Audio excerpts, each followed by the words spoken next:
County of Idaho will come to order. The Honorable Judge Pipler presiding. Be seated. Thank you.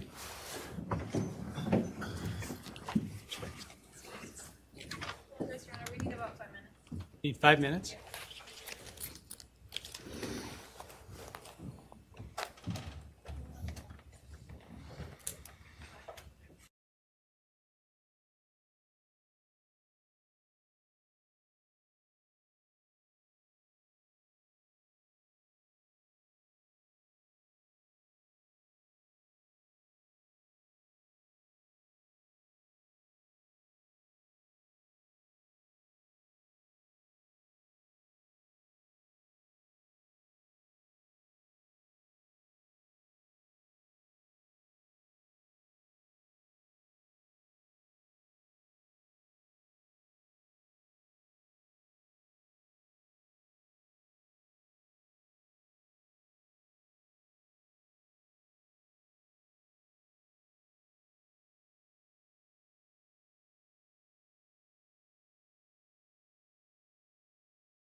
Are we ready?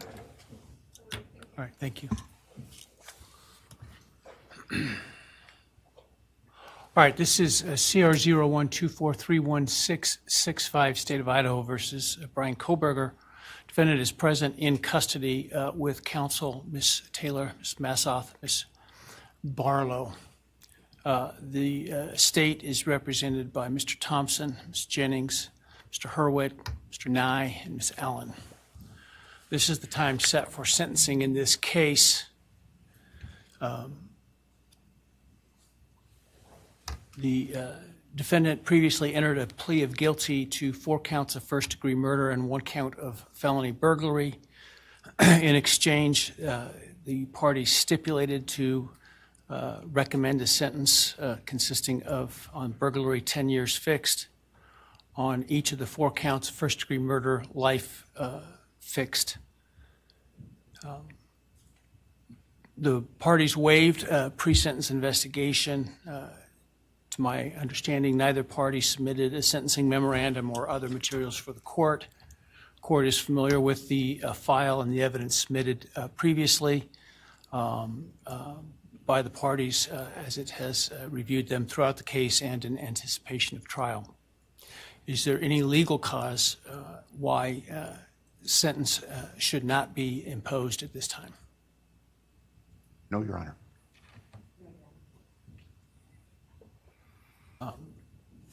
Does the state, before impact statements and arguments, wish to present evidence today?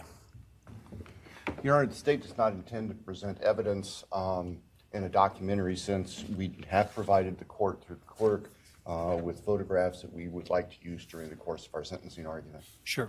All right. Thank you. But no testimony other than impact statements? That's correct, Your Honor. All right. So with that, let's start with then impact statements. Ms. Jennings will be introducing And my understanding, just so I'm clear, I indicated through the trial court administrator that we need to see if any of the victims wish to have the camera not running and audio only. And my understanding is all of them indicated they are fine with the video. Is that correct? Yes, Your Honor, that's correct. All right, very well. Go ahead, Ms. Jennings. Your Honor, the first, and we're taking these in the order, victim impact statements in the order that the charges were listed in the indictment. The first charge being burglary, so we will have Bethany Funka's statement, and she has asked that her friend Emily Allant read that statement. All right, any objection to that? All right, very well.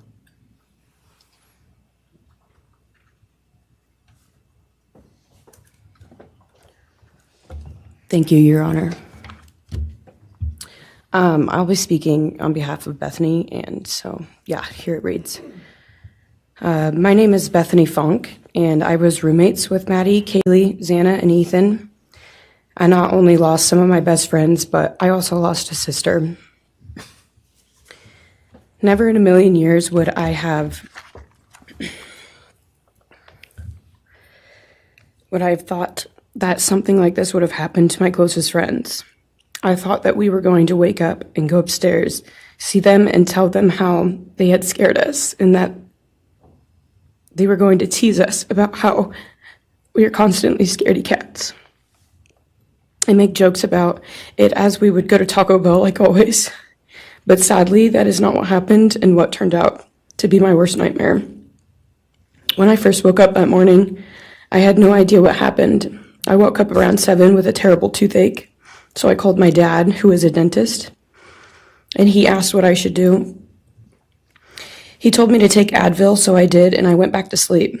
I was still out of it and still didn't know what happened. If I had known, I of course would have called 911 right away. I still carry so much regret and guilt for not knowing what had happened and not calling right away, even though I understand it wouldn't have changed anything, not even if the paramedics had been right outside the door.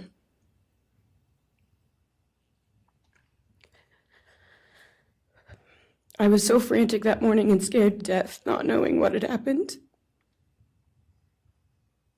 And when I made the 911 call, I couldn't even get out the words. And from then on, I don't remember a thing. It was like my brain wiped that whole memory. That was the worst day of my life. And I know it always will be.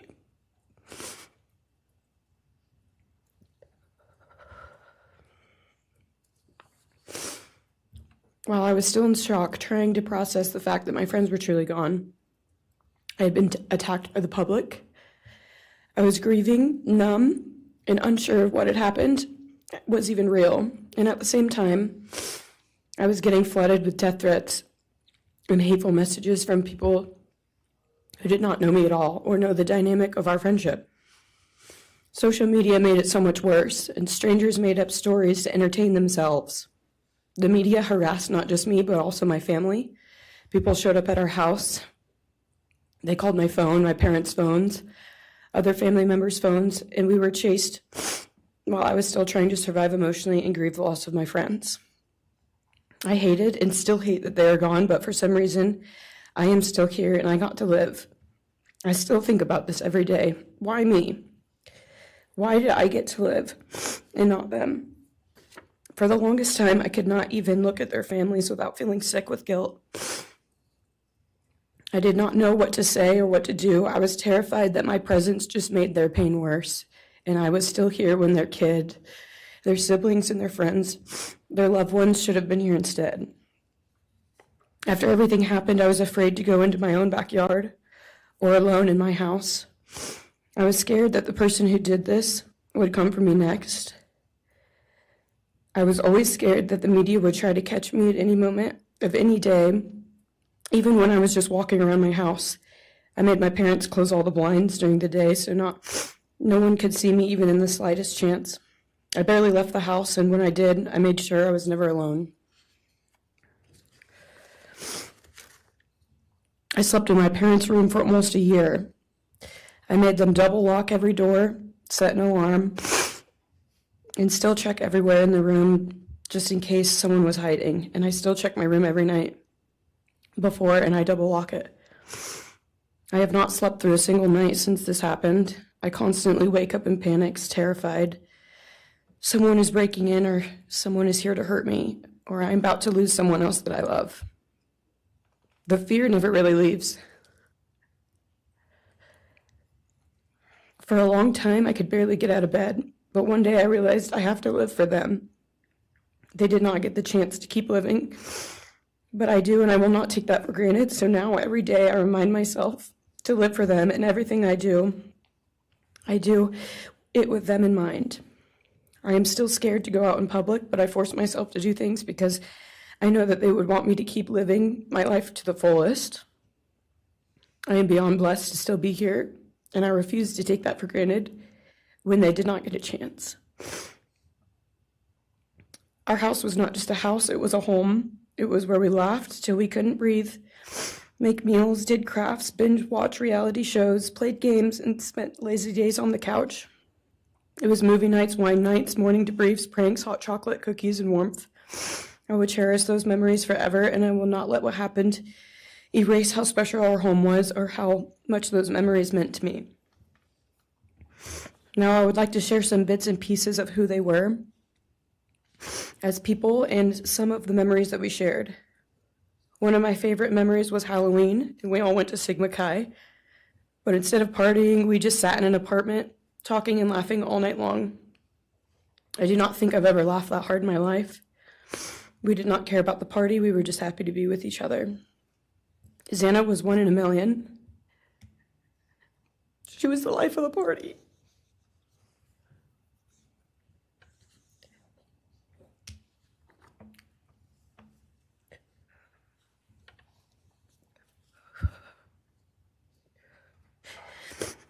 But she was also the kindest and funniest person I knew.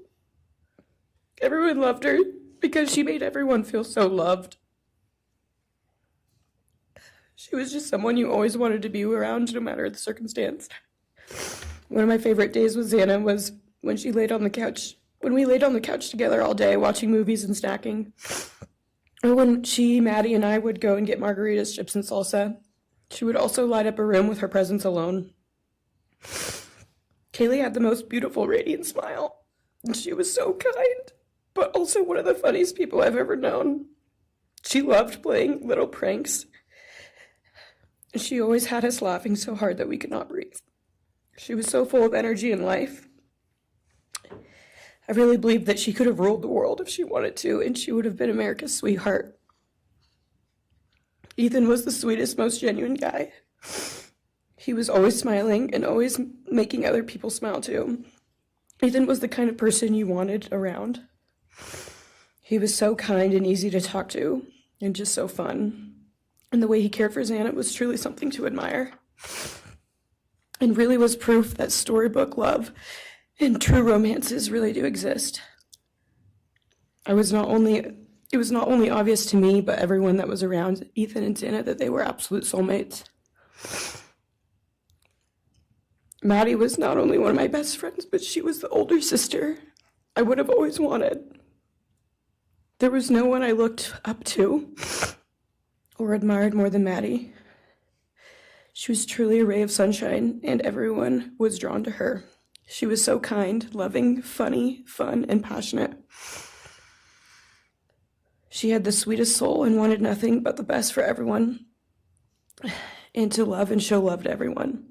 She took me under her wing and always made me feel so safe and included, and above all, loved and valued. She never failed to make me laugh or put a smile on my face. Still to this day, I am beyond grateful that she chose me to be her sorority little, and I thank God every day that I not only got to know her, but had her as one of my best friends. Honestly, I cannot pinpoint one favorite memory with Maddie because I have so many, and this would be a very long read if I did. But if some little memories with her that I cherish is when the two of us made a nice dinner and split some wine, or when we would binge watch Jersey Shore or Summer House. When we came up with a whole dance routine on Halloween and danced and sang all night, like no one was watching. All the late night walks home from going out, and just little shopping trips and so much more. I am beyond blessed that I had the chance to know each and every one of them. They changed my life in ways I would have never put into words. I hope that they are remembered for who they are, not what happened to them, because who they are were so beautiful, and they deserve to be remembered in the highest way. My heart breaks every time I go to text one of them or how badly I wish I could see and hang out with them. And then I remember I cannot. I will never be able to again. But I still talk to them in my prayers every single night, and I always will. I wish more than anything I could hug them one last time. And I wish I could tell them how much I love them. And even though I cannot, I still tell them every night. I will keep living for them as long as I am lucky enough to still be here. And they were all truly one of a kind. And they will be in our hearts forever and always. Thank you. And please convey to Bethany my appreciation for her courage, and I hope that she heals. Next is Dylan Mortensen. We're asking for some accommodations for Ms. Mortensen and that she be allowed to sit in my seat. Sure.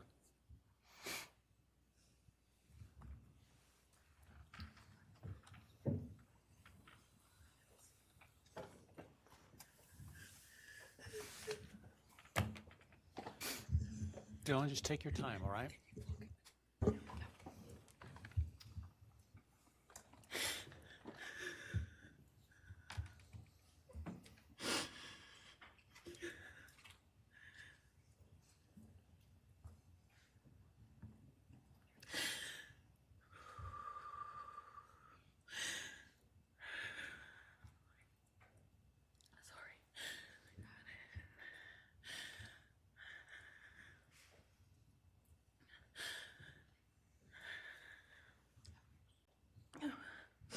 Thank you, Your Honor.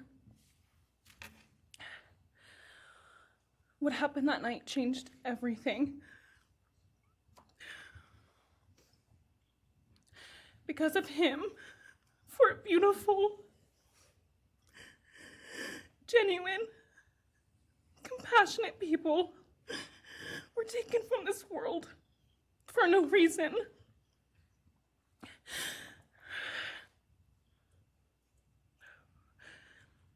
He didn't just take their lives. He took the light they carried it into every room. He took away how they made everyone feel safe, loved, and full of joy. He took away the ability for me to tell them that I love them and that I'm so proud of them. He took away who they were becoming and the futures they were going to have. He took away birthdays, graduations, celebrations, and all the memories that we were supposed to make. All of it is gone. And all the people who loved them are just left to carry that weight forever. He didn't just take them from the world.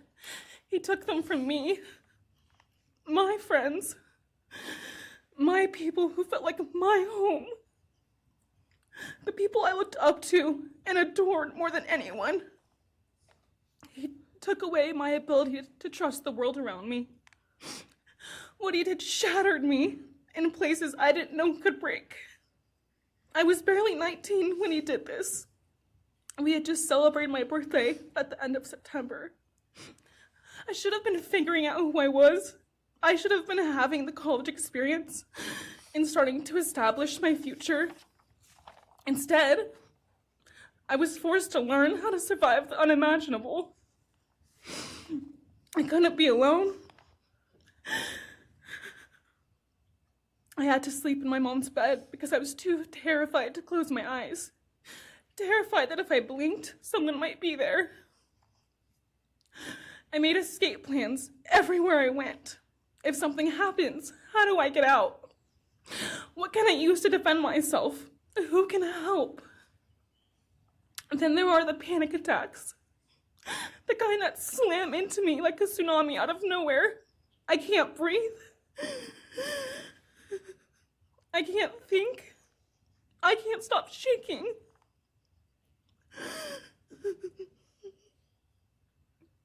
All I can do is scream because the emotional pain and the grief is too much to handle. My chest feels like it's caving in. Sometimes I drop to the floor with my heart racing, convinced something is very wrong. It's far beyond anxiety. It's my body reliving everything over and over again. My nervous system never got the message that it is over, and it won't let me forget what he did to them. People call me strong. They say I'm a survivor, but they don't see what my new reality looks like. They don't see the hypervigilance, the exhaustion, the way I scan every room I enter, the way I flinch at sudden sounds. They don't know how heavy it is to carry so much pain and still be expected to keep going, and that's because of him.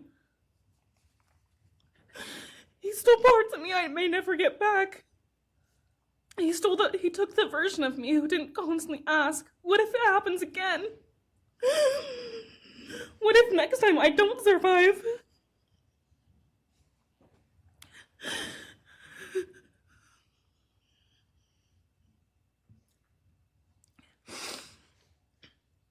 He may have shattered parts of me, but I'm still putting myself back together. Piece by piece, I'm learning how to live in this new version of life. It is not easy. It hurts, but I'm still trying. Still trying, and I'm not trying just for me. I'm trying for them, my friends. About a year ago, I had a dream about them. I got to say goodbye. I told them I won't be able to see you again, so I need to tell you goodbye. They all kept asking why, and all I could say was, I can't tell you, but I have to. When I woke up, I felt shattered and heartbroken, but also strangely grateful. Like maybe in some way that dream gave us the goodbye we never got. Still, no dream can replace them, and no goodbye will ever feel finished. He is a hollow vessel, something less than human. A body without empathy, without remorse. He chose destruction. He chose evil. He feels nothing. He tried to take everything from me. My friends, my safety, my identity, my future. He took their lives, but I will continue trying to be like them, to make them proud. Living is how I honor them. Speaking today is to help me find some sort of justice for them. And I will never let him take that from me. He may have taken so much from me, but he will never get to take my voice. He will never take the memories I had with them. He will never erase the love we shared, the laughs we had, or the way they made me feel seen and whole. Those things are mine. They are sacred, and he will never touch them. I get to feel sadness. I get to feel rage. I get to feel joy even when it's hard.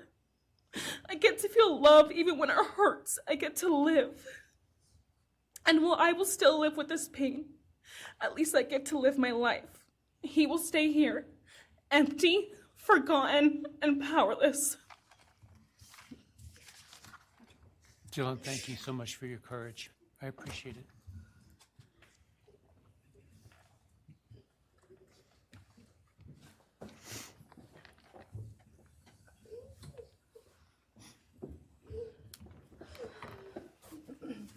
Next, we have members from the Madison Mogen family. First would be Scott Laramie, Madison Mogen's stepfather.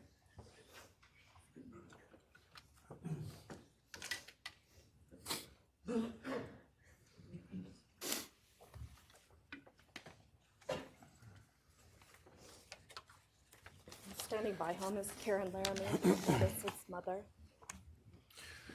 Thank you, Your Honor. My name is Scott Laramie. I'm Maddie Mogen's stepfather and the husband of Maddie's mother, Karen Laramie. I will read this victim impact statement on behalf of Karen and myself. Maddie was our gift of life, our purpose, and our hope. Maddie quickly became Karen's joy, identity, and purpose in life. I joined Maddie's life when she was 2.5 years old. The experience transformed me into a life of joy, love, and family. Maddie was bright, beautiful, kind, empathic. She listened carefully to others and was observant, seeing and caring about the hearts and the minds of all she encountered. She loved music and music festivals. She had a wonderful sense of humor. She excelled in school.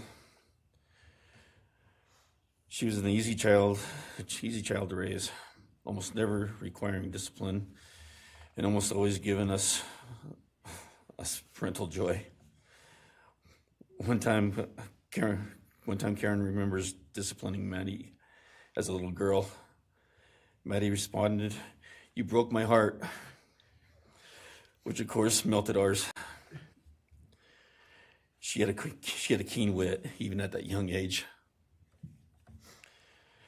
As she transitioned into teenage years, she prioritized us and extended family over many of the distractions that capture teenagers. She showered us with her presence and love at family events, barbecues, picnics, birthdays, holidays, and others. She spent countless hours with her papa, her Uncle David, Aunt Nadine, and her other close family and friends.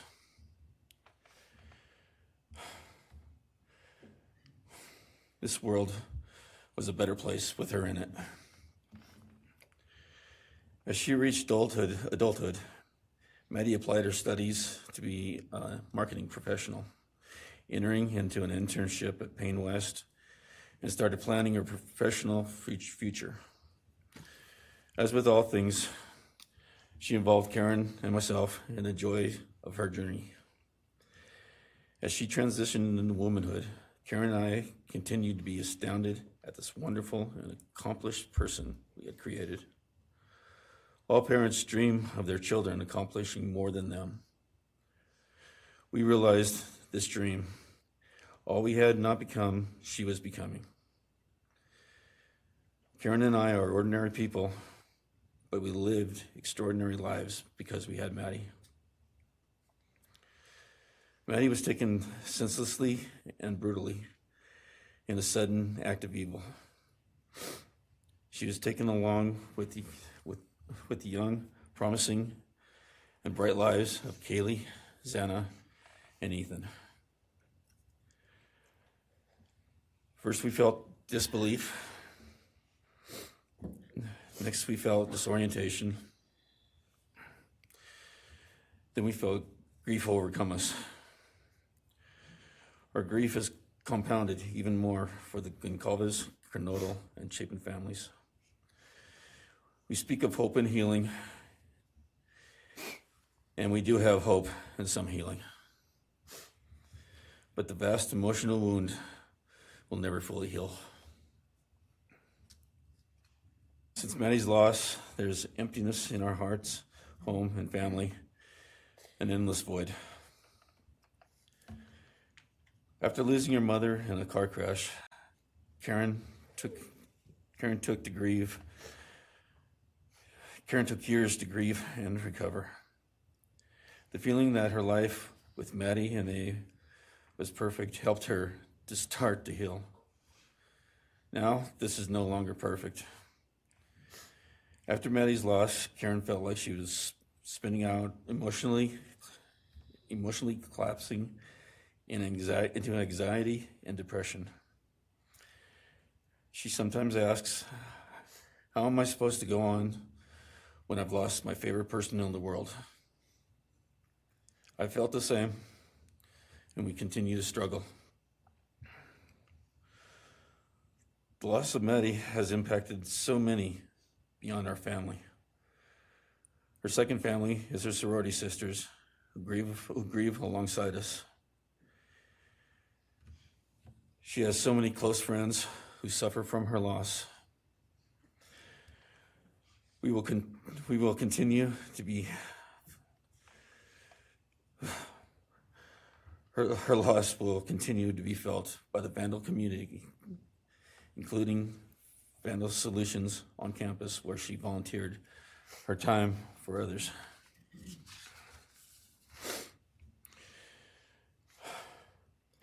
It helps us to know Maddie is in heaven now, freed from the trials of this earth.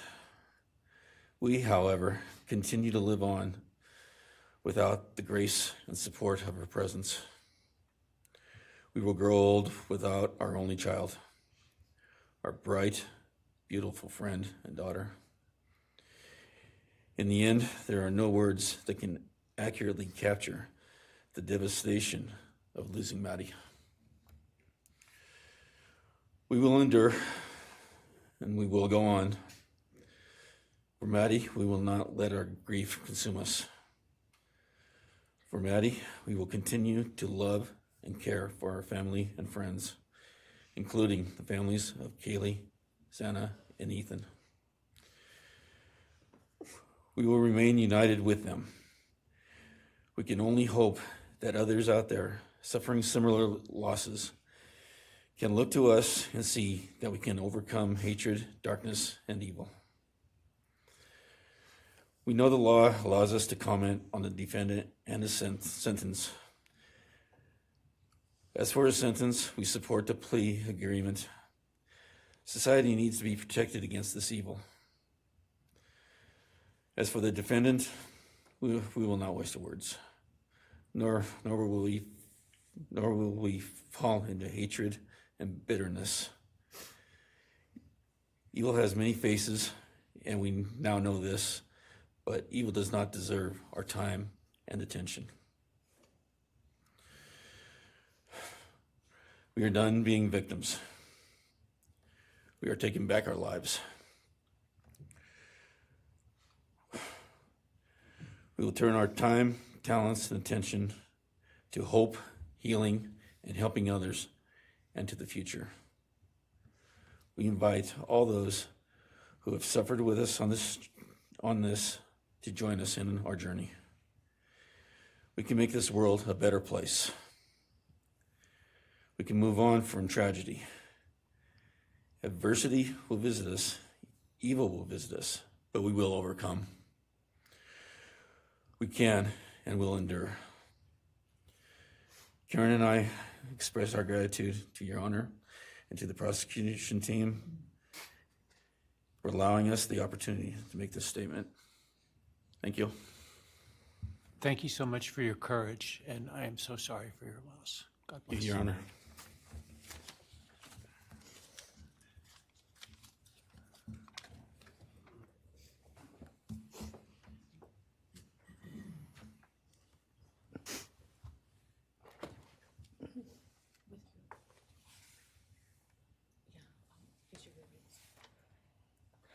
Your Honor, this is Leander James. He's the attorney for the Mogen family and victim advocate. He'll be reading a statement for Karen Laramie. May it please the court, counsel. My name is Leander James. I am the pro bono counsel for Karen and Scott Laramie. Karen has asked me to read this statement into the record. I thank my husband, Scott, for his statement, his courage, and his unending love and support during this dark time. While words are inadequate to capture the impact of this horrific crime on our family, he expressed it as best anyone could. For Maddie's sake, I will add my supplement statement that incorporates additional impact in the context of my extended family. I am grateful to Maddie's great uncle, Bryan Kohberger, for assisting me with the difficult task of putting our pain into words.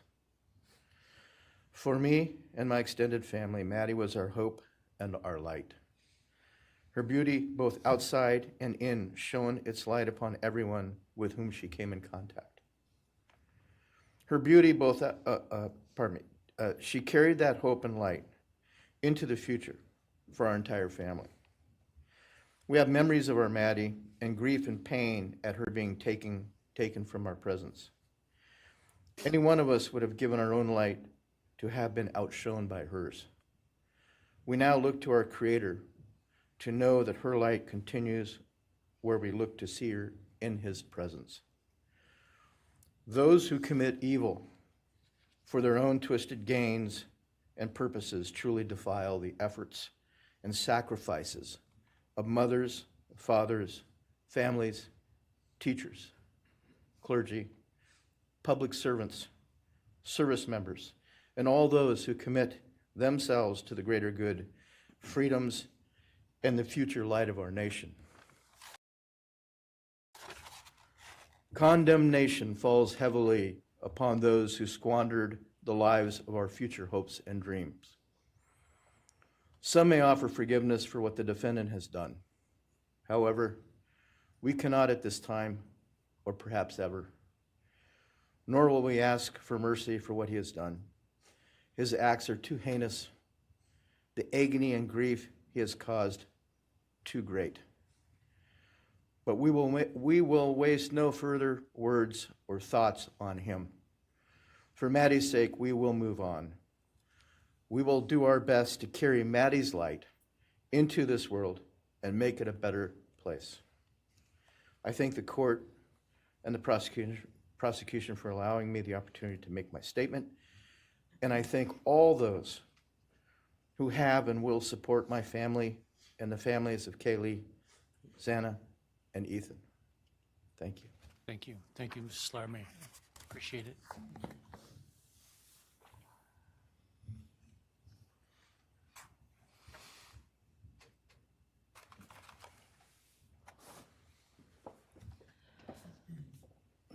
Next is Ben Mogen, the father of Maddie Mogen. Yes, of course. Actually, Your Honor, it'll be Kim Kaylee, the grandmother of Maddie Mogen.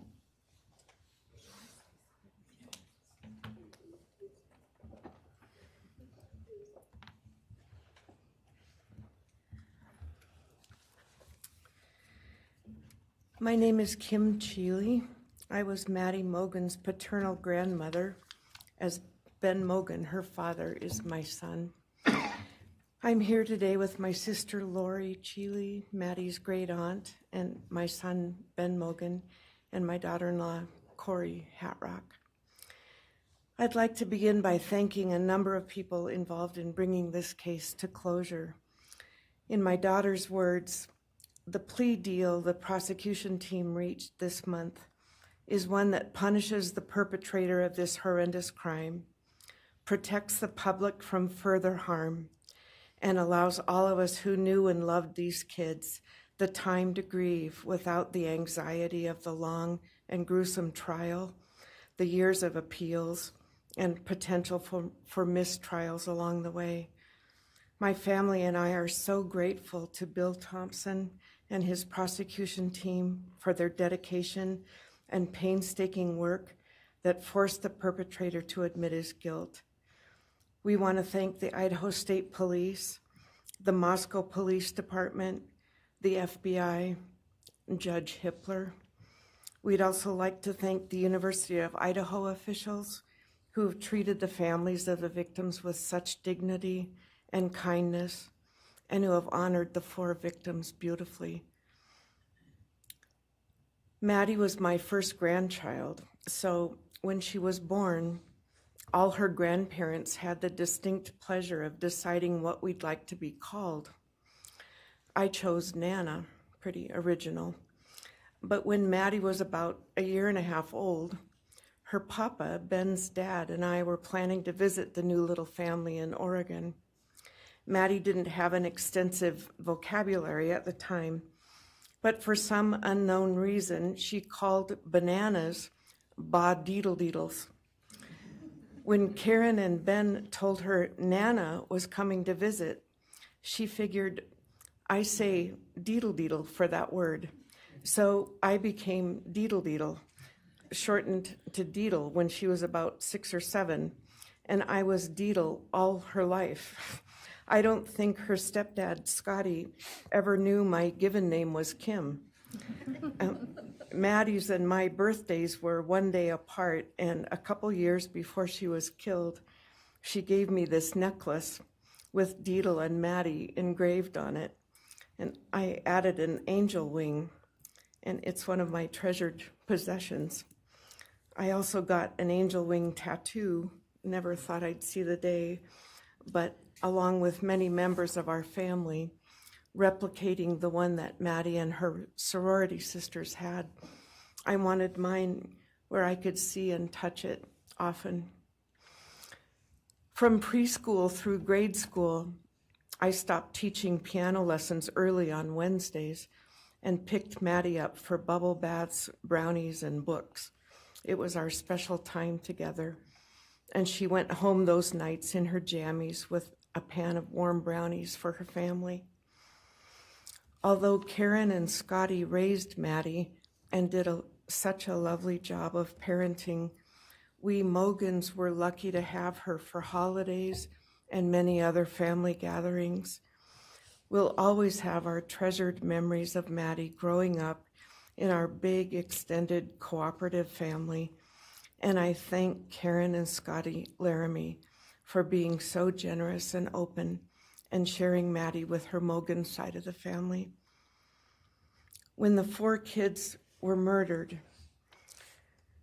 the foundation fell out of our world. Initially, the fear was truly debilitating. The first 6 weeks were excruciating. Despite the vigils, memorials, candlelight gatherings of students, friends, family, community members. After the arrest, in the past 2.5 years, my family has lived with grief, with the effects of traumatic grief, of which I was blissfully unaware before all of this. I now have a stack of books on grief. I've attended grief classes at hospice. I've tried EMDR, a technique that helps replace disturbing visions with something more comforting. My son Ben, his 2 sisters, Maddie's aunts, and I have all experienced depression and anxiety and sleep disturbance, requiring medical intervention at times. We've all sought counseling off and on. The struggle with media attention was extremely difficult, especially for Ben. No one should live through the violent murder of one's child. Some days it's beyond me how the parents of these kids are still upright. I'm thankful for the strong families and communities that are supporting the survivors. At the time, I could think of only 2 blessings surrounding the horrific murders. One was that Ben was living with my partner Tom and me at the time, and that we could support each other emotionally through it all. Sadly, Tom died a year ago of a rare brain cancer, and he won't be here to see justice served.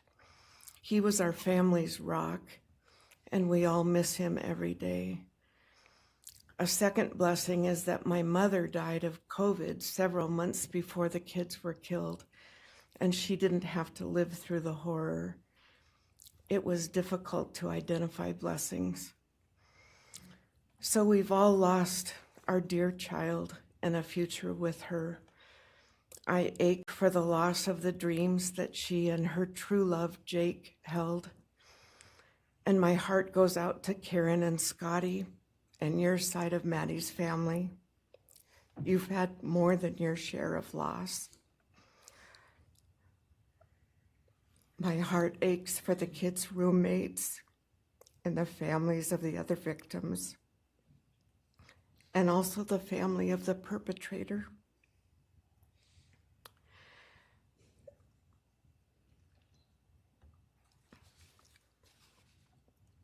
Going forward, we Mogens are choosing to put our energy and focus into honoring Maddie's too short life and sweet spirit by celebrating Maddie May Day, which my 2 daughters established. On May 25th each year, Maddie's birthday, we encourage folks to do random acts of kindness in Maddie's name. In my daughter Katie's words, may we all protect our peace in whatever way possible, unite in community, and focus on joy. Please do an act in kindness in Maddie's honor during this week so a glimmer of Maddie's light may live on. Thank you. Thank you, and appreciate your courage, and bless you and your family. Thank you.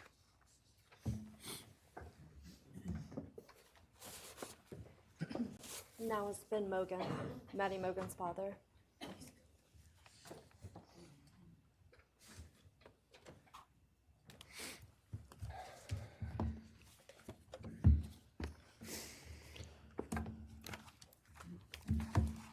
I'm Benjamin Mogen. I'm Maddie's dad. And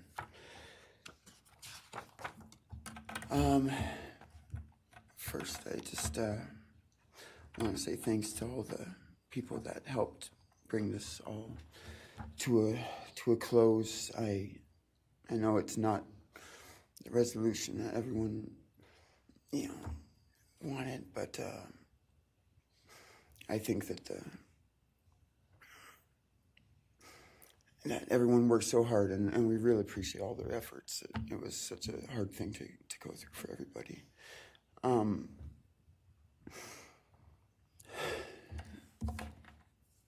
Maddie was my only child that I ever had. She's the only great thing I ever really did, and the only thing I was really ever proud of. And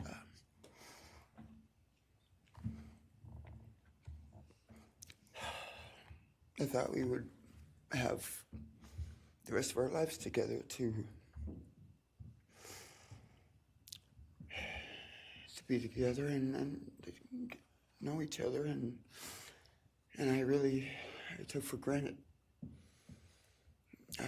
the times, she was in college, and I thought, oh, well, we'll have the rest of our lives to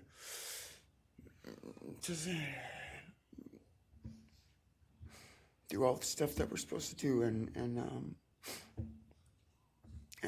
she was just about done. She actually earned all of her credits for her college degree, and Karen and Scotty and I got to go and get her diploma that she actually earned, and she deserved every bit of that. And but I thought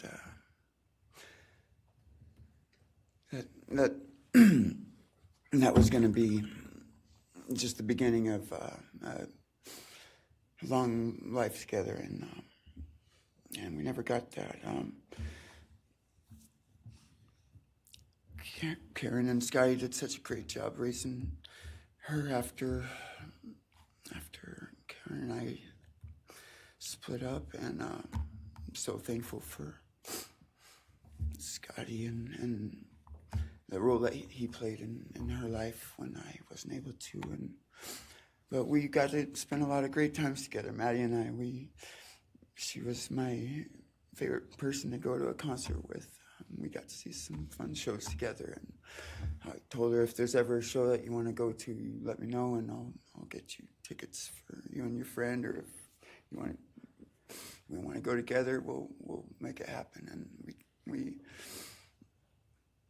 my favorite memory with her was when the Mac Miller show sold out here in Spokane, and everyone wanted tickets, no one could get them, and on the last day before the show, they did a radio thing, and I got 4 meet and greet tickets for Maddie and her friends and me to go and see the show, and that was her favorite artist at the time, was Mac Miller, and he's gone now too, and my little cousin Zach drove us all there that night, and he's gone too, tragically, and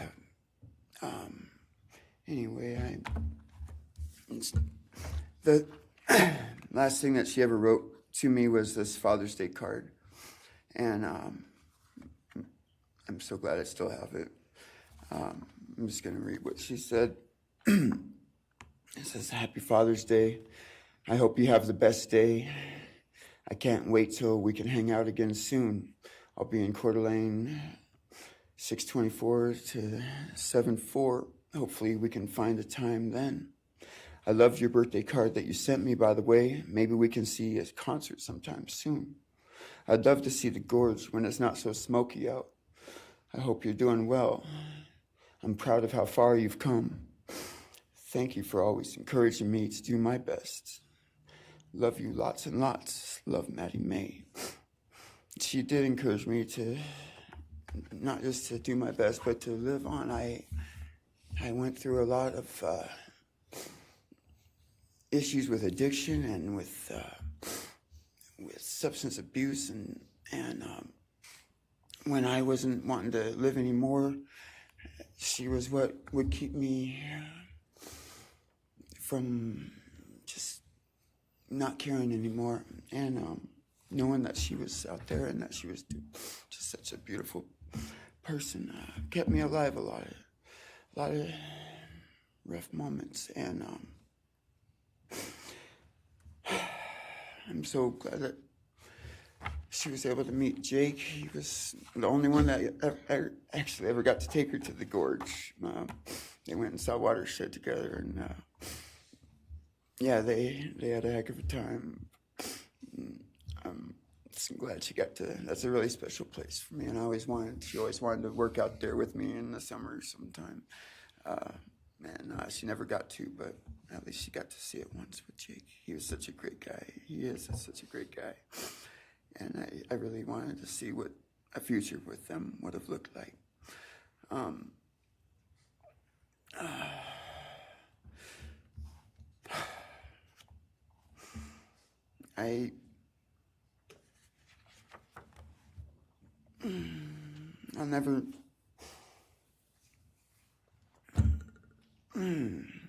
never be able to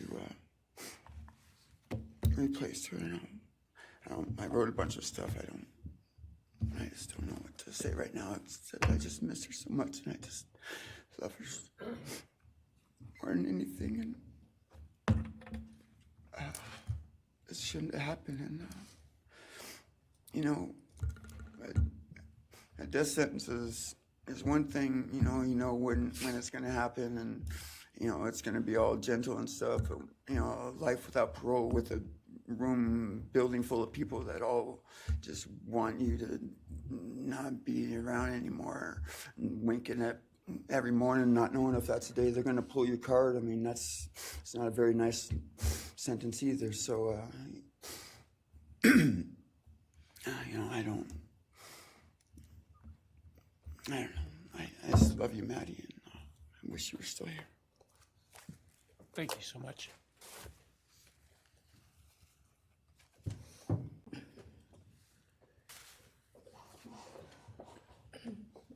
Your Honor, next would be members from the Kaylee Gonsalves family. First will be her father, Steve Gonsalves.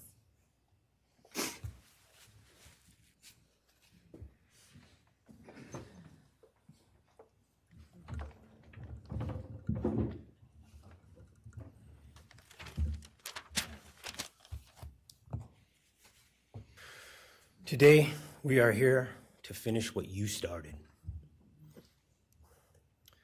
Today, you've lost control. Today, we are here to prove to the world that you picked the wrong families. The wrong state, the wrong police officers, the wrong community. You tried to break our community apart. You tried to plant fear. You tried to divide us. You failed. Instead, your actions have united everyone in their disgust for you.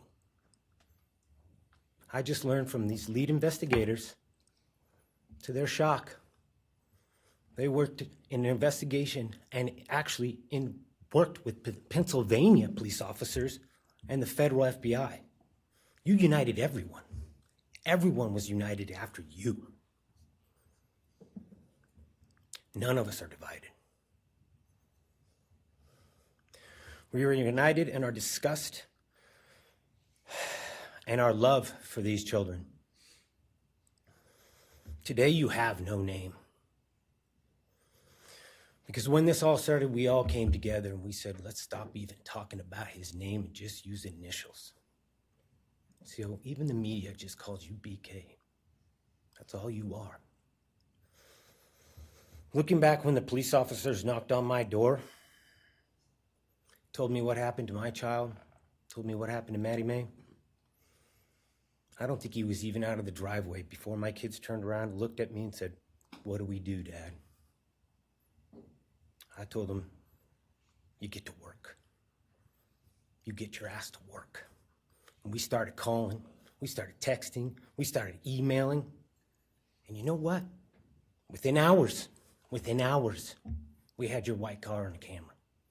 We knew from the very beginning we had you. Police officers tell us within minutes they had your DNA, like a calling card. You were that careless, that foolish, that stupid.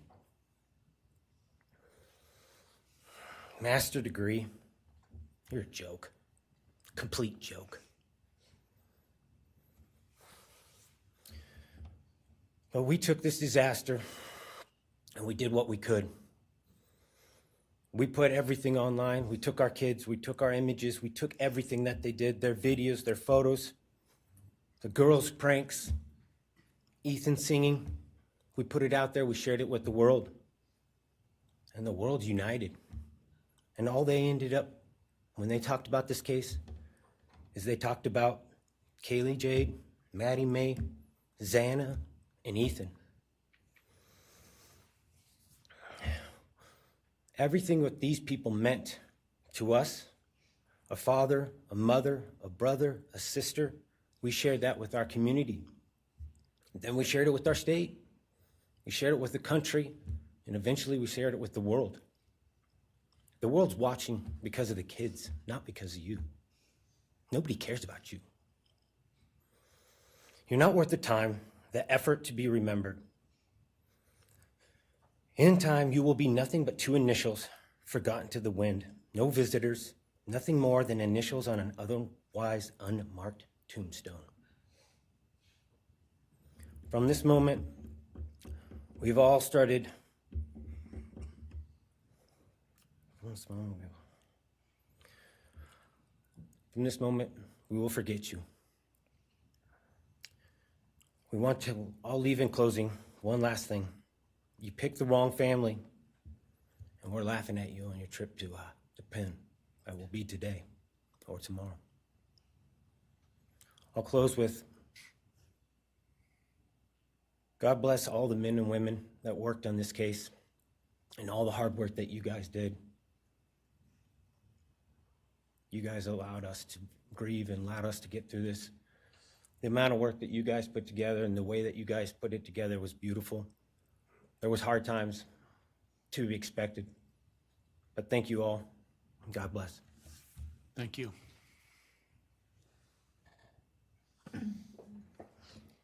Your Honor, next is Stephen Gonsalves, Kaylee's brother.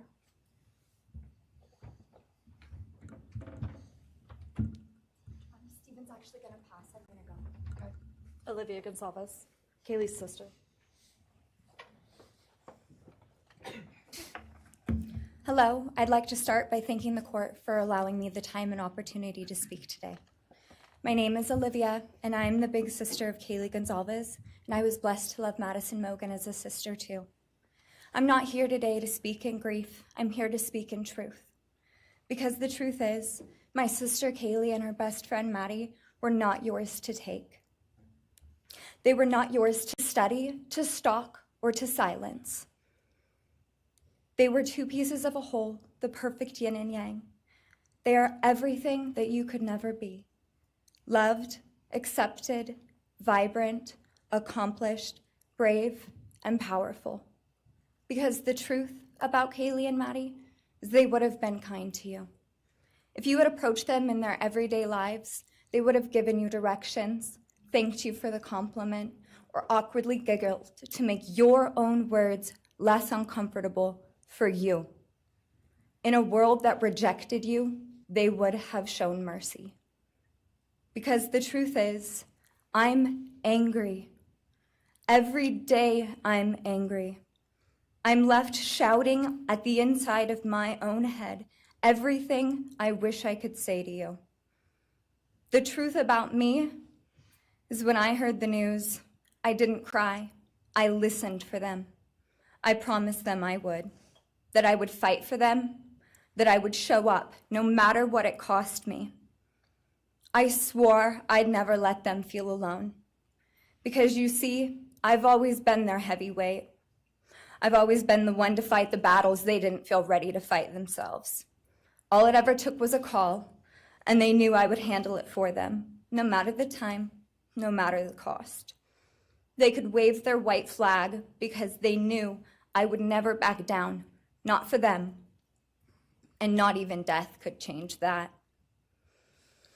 Somewhere along the line, I started to think about what I would say to them if I was given just one last chance. If I could gather enough heartbreak or love or sacrifice or whatever it took to get just one message across, what would I say? Throughout this entire process, I've written my feelings down at every moment, my wishes, my love, my denial, my anger. And as one final act of love, I'd planned to read these thoughts, even jarring and discombobulating and not even making sense.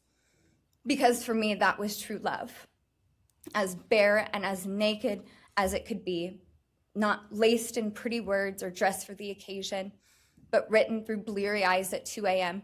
with clenched fists, angry at this reality. My true final act of love was to continue on without them, for them. That dream to read aloud my love to them, to bring meaning through pain, was the latest blow in realizing you don't deserve it. And Kaylee and Maddie don't need it. Kaylee and Maddie have always known my love, and they would never ask me to prove it by further victimizing myself to a defendant who has shown no guilt, no remorse, no apprehension. They would say to me, "Why would you give the satisfaction of showing vulnerability now? You promised you would never back down." And for that clarity, I'm thankful. I won't stand here and give you what you want. I won't offer you tears. I won't offer you trembling. Disappointments like you thrive on pain, on fear, and on the illusion of power. And I won't feed your beast. Instead, I will call you what you are: sociopath, psychopath, murderer.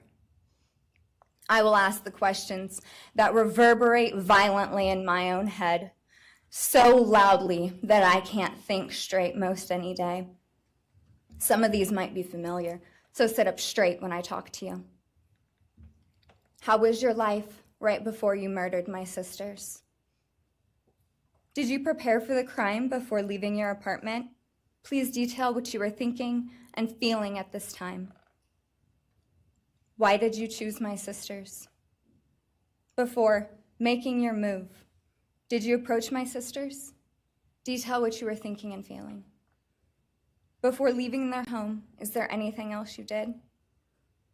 How does it feel to know the only thing you failed more miserably at than being a murderer is trying to be a rapper? Did you recently start shaving or manually pulling out your eyebrows? Why November 13th? Did you truly think your Amazon purchase was untraceable because you used a gift card? How do you find it enjoyable to stargaze with such a severe case of visual snow? Where is the murder weapon, the clothes you wore that night? What did you bring into the house with you? What was the second weapon you used on Kaylee? What were Kaylee's last words? Please describe in detail the level of anxiety you must have felt when you heard the Bearcat pull up to your family home on December 30th, 2022. Which do you regret more? Returning to the crime scene 5 hours later, or never, ever going back to Moscow, not even once, after stalking them there for months? If you were really smart, do you think you'd be here right now? What's it like needing this much attention just to feel real? You're terrified of being ordinary, aren't you? Do you feel anything at all? Or are you exactly what you always feared? Nothing. If you're so powerful, then why are you still hiding, defendant? You see, I'm here today as me. But who are you? Let's try to take off your mask and see. You didn't create devastation. You revealed it in yourself. And that darkness you carry, that emptiness, you'll sit with it long after this is over. That is your sentence. And it was written on the wall long before you ever pled guilty. You didn't win. You just exposed yourself as the coward you are. You're a delusional, pathetic, hypochondriac loser who thought you were so much smarter than everybody else. Constantly scolding, turning your nose up to grammar mistakes, nitpicking and criticizing others. You wanted so badly to be different, to be special, to be better, to be deep, to be mysterious. You found yourself thinking you were better than everyone else, and you thought you could figure out the human psyche and see through it, all while tweaked out on heroin. Lurking in the shadows made you feel powerful because no one ever paid you any attention in the light. You thought you were exceptional, all because of a grade on a paper. You thought you were elite because your online IQ test from 2010 told you so. All of that effort just to seem important. It's desperate. There is a name for your condition, though. Your inflated ego just didn't allow you to see it. Wannabe. You act like no one could ever understand your mind, but the truth is you're basic. You're a textbook case of insecurity disguised as control. Your patterns are predictable. Your motives are shallow. You are not profound. You're pathetic. You aren't special or deep, not mysterious or exceptional. Don't ever get it twisted again. No one is scared of you today. No one is intimidated by you. No one is impressed by you. No one thinks that you are important. You orchestrated this like you thought you were God. Now look at you, begging a courtroom for scraps. You spent months preparing, and still all it took was my sister in a sheath. You work so hard to seem dangerous, but real control doesn't have to prove itself. The truth is, the scariest part about you is how painfully average you turned out to be. The truth is, you're as dumb as they come. Stupid, clumsy, slow, sloppy, weak, dirty. Let me be very clear. Don't ever try to convince yourself you mattered just because someone finally said your name out loud. I see through you. You want the truth? Here's the one you'll hate the most. If you hadn't attacked them in their sleep, in the middle of the night, like a pedophile, Kaylee would have kicked your fucking ass. Thank you. Thank you.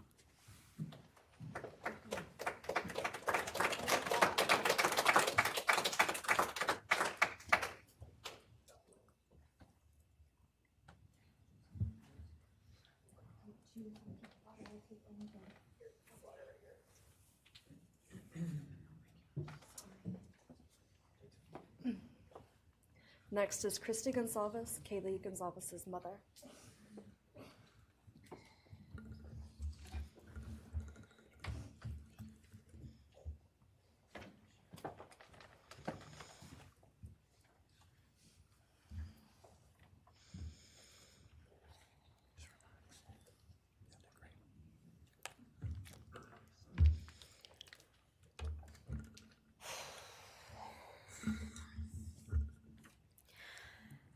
Thank you, Your Honor. I never imagined having to speak to someone so devoid of humanity. For a long time, I didn't think I'd find the words low enough to meet you where you are. But now I realize this isn't about you. It's about what you've done to me, and I need you to hear it. When you murdered my daughter, Kaylee Jade Gonzalez, You didn't just take her life, you shattered others. You attacked what you could never be, and in doing so, you left a trail of devastation far beyond that house. You stole my peace. You've altered my every waking moment, every sleepless night, the way I view the world, people, safety, trust. It's all been changed by your cruelty. I no longer recognize parts of myself. Joy is harder to find. Laughter feels foreign. The world moves forward, but I'm suspended in a place of sorrow and rage. You've taken from me something that can never be restored. The grief sits with me every day, some days quietly, and other days so loud it drowns out everything else. The emotional toll you've inflicted on me is immeasurable. I live with a constant ache, with birthdays that are now memorials, with holidays that feel hollow, with empty chairs that scream louder than words ever could. I am forever changed. But for you, as a person working on a PhD in criminal justice, you really didn't think this one through. You're not that good. In fact, you're not that good at anything. You couldn't secure a job. You couldn't get along with others. You couldn't even get a female to look in your direction. All because you are pathetic. Now you're a joke in this courtroom. I wish I could crown you with a jester hat to complete your orange jumpsuit clown look.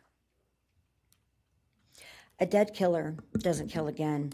So while I'm disappointed the firing squad won't get to take their shots at you, I'm confident that the men in prison will have their way with you in more ways than one. You will finally get what you wanted, physical touch. Just probably not how you were expecting it. See, you haven't beat the system. You've simply entered a new one, where the rules are cruel and the consequences will never end.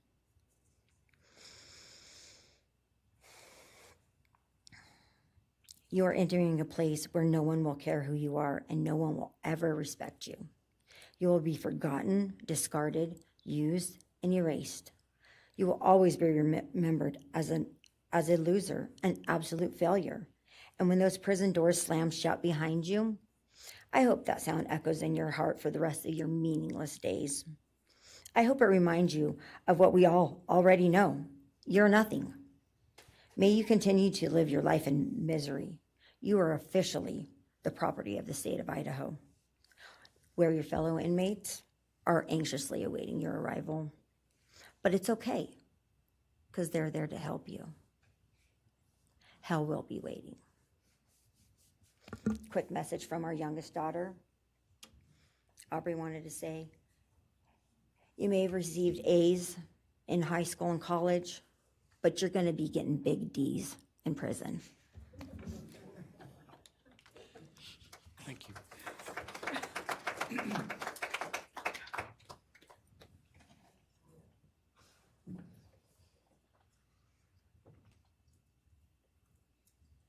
Do we have more from the Gonzalez family, or are you? Yes. Next would be Shannon Gray, the Gonzalez family attorney. He'll be reading statements from Kaylee Gonzalez's grandmothers. Morning, Your Honor. Shannon Gray, the attorney for the Gonzalez family. I actually have 3 statements, one from her aunt and 2 from her grandparents. This is from her aunt, Tammy Butts. You, in the cloak of darkness, made a decision to turn our whole family's world upside down forever.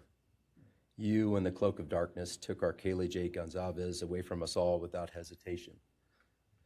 Never have you shown any remorse or regret. We just get creepy, non-expressive stares as you have your team of women defend you. Kaylee was a strong, kind, fun-loving, caring person, and she will greatly be missed by all her family and friends for the rest of our lives. She had goals in life that you took from her and us. We lose on watching her enjoying her life, working hard and building the future she wanted. She was ready to start that after college life. You, in the cloak of darkness, took it all away.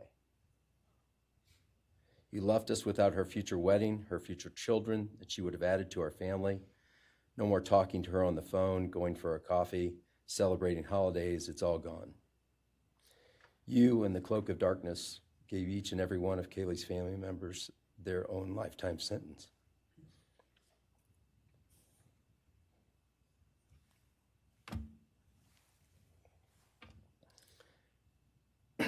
You, in the cloak of darkness, also took our Maddie Mae from all of us. She was so genuine, caring, polite. She was part of our family. You came in, harmed our children that were younger women than you in their own beds. You're nothing, you're a coward. It's not right that you have received life. I pray that you meet your end in the cloak of darkness, burn in hell. I have two other statements, Your Honor.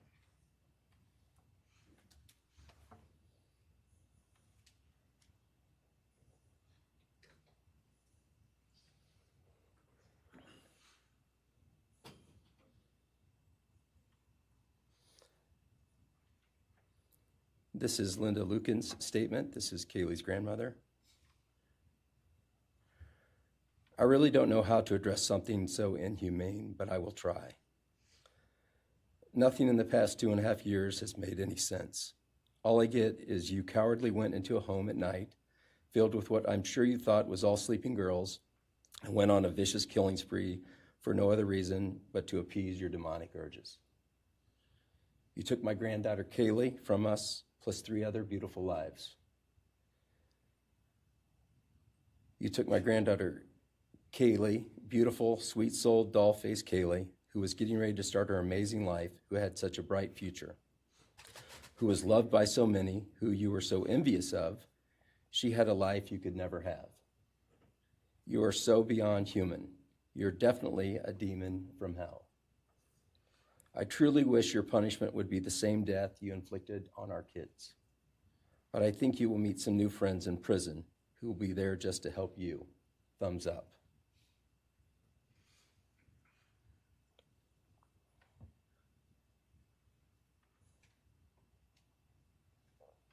And I have one last statement, Your Honor.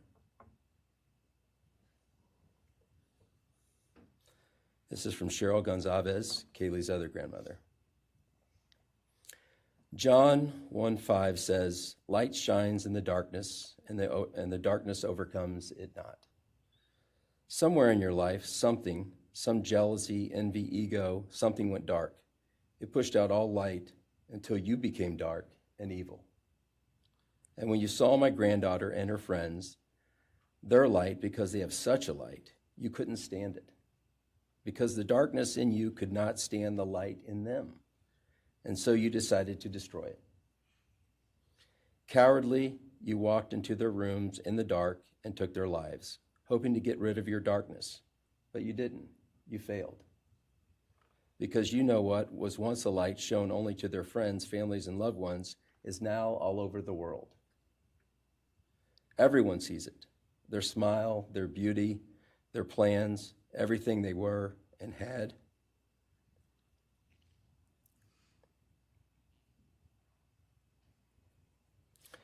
And you think you put a close to it, even that, but you didn't. Because they still exist. They are still light. They are still beautiful. You can never take that away. They will always be in the light of all eternity. And you will be in the darkness because you could not overcome it. You failed. I want you to be gone, more than gone. I want you to be cast out. Cast out from my life, from my family, from this earth. I will not allow your hatred to penetrate into my own soul. You did not get that power. You are evil, and in the end, evil is eradicated. You didn't take Kaylee's light, you spread it into the world. Thank you, Your Honor. Thank you. All right. Are you moving to a different family now? All right, why don't we take a 10-minute recess, all right?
Be seated.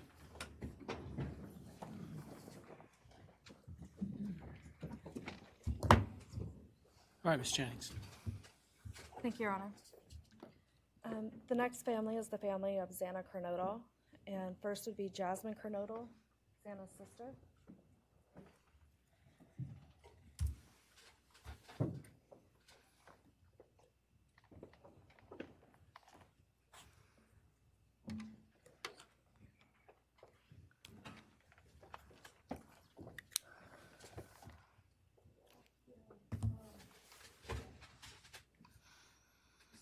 Thank you to everyone who's been involved in this and just for all the hard work and dedication you guys have put into this. I also want to thank everyone for the support and just my family and friends who've been around through this time.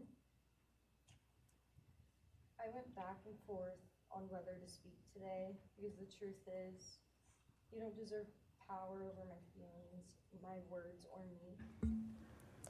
Thank you. In the end, I realized this moment isn't about you. It's about justice for Zana, Ethan, Kaylee, and Maddie. It's about honoring the beautiful people they were and still are in God's eyes. On November 13th, 2022, a piece of my heart was ripped away. There's no way to ever fully describe the weight of losing my sister, my best friend. No sentence or punishment will ever come close to the justice Zana, Ethan, Kaylee, and Maddie deserve. Zana was everyone's best friend. She was kind, she was funny. She was a gift to each person she was able to make an impact on. Zana was someone I turned to when I needed direction or advice. Although I am her older sister, I often found myself looking up to her. She had a radiant energy that everyone loved, and she always knew the right way to approach a problem. She knew how precious and special life was, and she truly did live every day to the fullest. Yet her story was cut short by an act of evil. I believe in a God whose justice is not bound by this courtroom. I find peace knowing that judgment ultimately belongs to Him. For your sake, I hope one day you feel the full weight of what you did. I hope you take accountability. I hope you truly experience the guilt and you surrender yourself to Jesus Christ.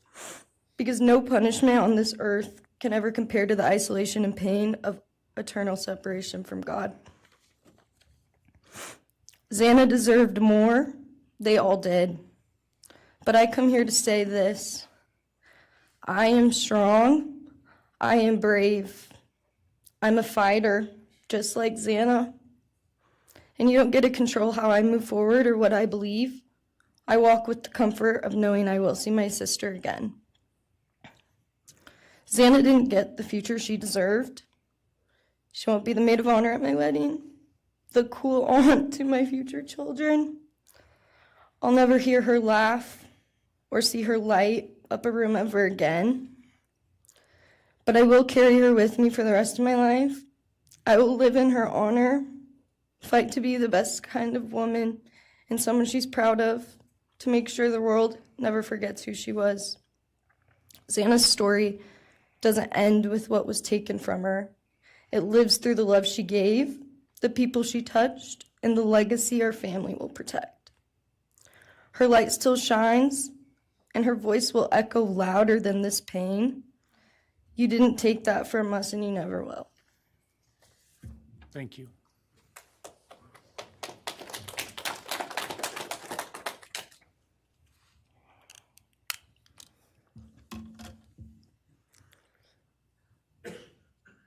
I just want to say before I start, I'm Zana's dad, Jeff Kernodle. It's been a hard road down, because she's gone. And I want to thank everybody, other their families that speaking so far, spoke about things. I agree with everything they have to say. It all comes back to a lot of the same things that I've had to deal with and we as a family have had to deal with. And that brings me basis of what I'm talking about a little bit is on my way up here, flying up here in the plane, and about halfway through the flight, this little girl is calling out for her dad. Hey, dad, and then in my mind, I was kind of half asleep. It's dark on the plane. I heard Zana calling out for me like she did, back when she was little, 5 years old. And those times were hard. It was chaotic, but we always had something to work toward that was in a positive direction, compared to right now, which is necessarily not as positive as that, for sure.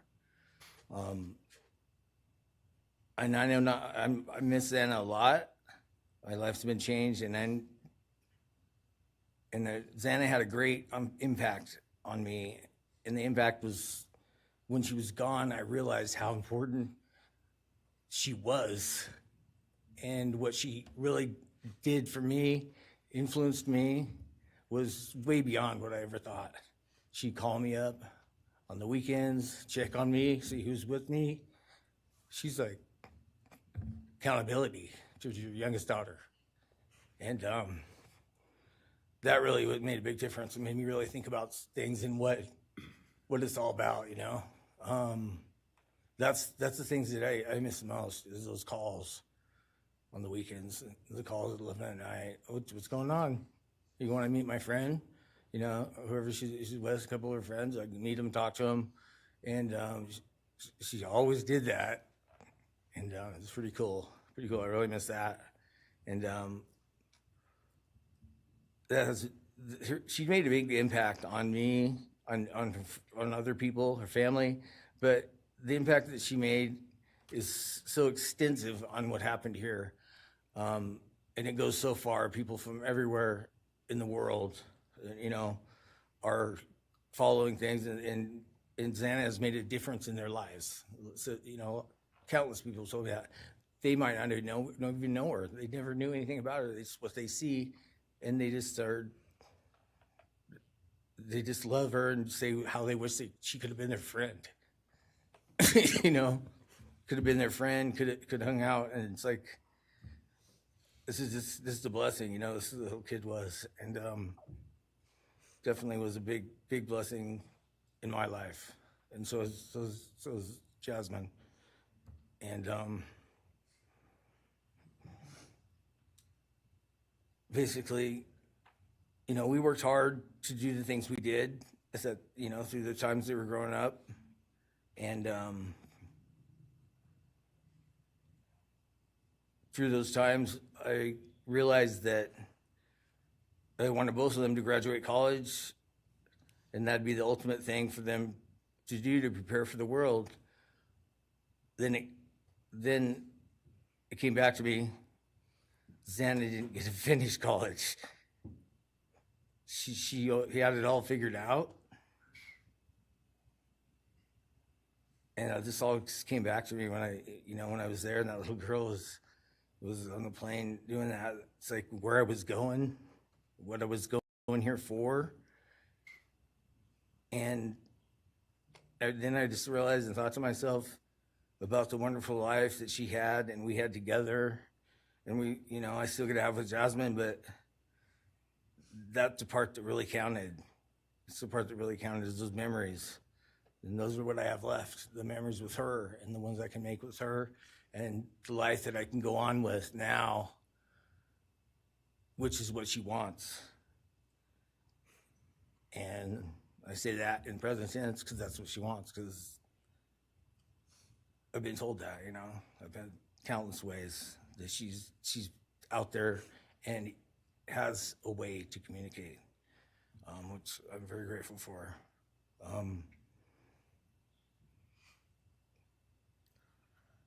That goes to say that the impact of what happened to them, all 4 kids, goes so much further than just not me, the parents, the families, the community. It goes so far because a lot of kids, in the colleges, just for an example, they lock their doors now. The door wasn't locked in the back. Penn State or wherever it was, all the colleges, I know that I've heard they all lock their doors now. So maybe the impact that it's going to make is going to help out and maybe protect some people. Having this outreach and having the influence of what happened to these kids did, all I know is I was 7 miles away when it happened, and she wasn't feeling that good. It was 11:30, and I almost went over to Zana's to say, and I would have been sitting right there on that couch, and you had to deal with me. So they would have had a chance, and I regret that, and I regret not going. But the reason why I didn't is because Zana said, "Don't be drinking and driving. You got the rental car. Don't be drinking and driving." The week before that, so she was she would have been mad at me to do that. But I really wish I would have drunk and drove, because they would have had a chance, all four of them. At this point, I just have to go on. We're going to go on with everything and make things better in my life, because that's what it's all about. If I have closure in things, and the part that we miss is Zana, her influence, her smile, the things that she did, and we have the memories left, the great memories, and she just wants us to make more memories and not be sad or upset or shocked or taken for that, and that's what we're gonna do. We just have to. That's all I got. Thank you for your words and your courage, and bless your family.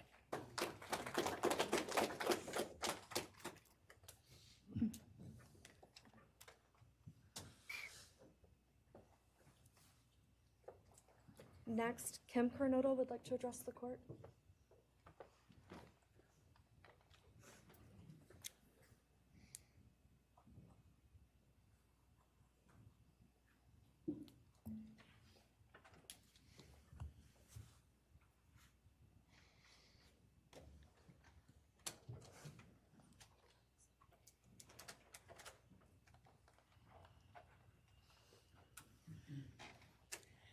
Thank you, Your Honor. My name is Kim Kernodle. I am Zana's aunt. I was very blessed to have her in my life, in our family. And I thought I had everything in my head, what I wanted to say, but it kind of went out.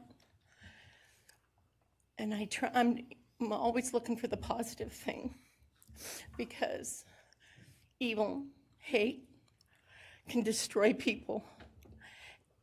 And that's what it started doing with our family. It created anger with our family members. And then I had to look, because Zana was everything that the media, her friends said. She was that fun, loving, high-spirited, beautiful person. And I no longer get to get my nails done with her, have lunch with her.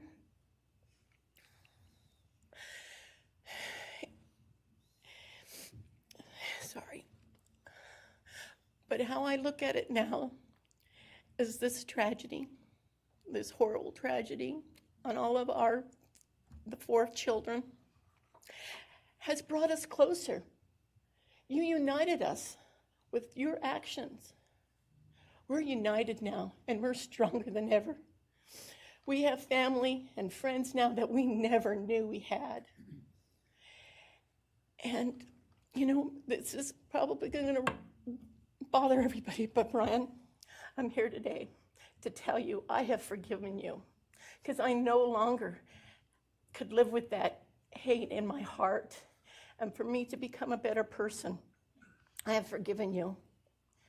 And anytime you want to talk and tell me what happened, get my number. I'm here, no judgment, because I do have answers or questions that I want you to answer.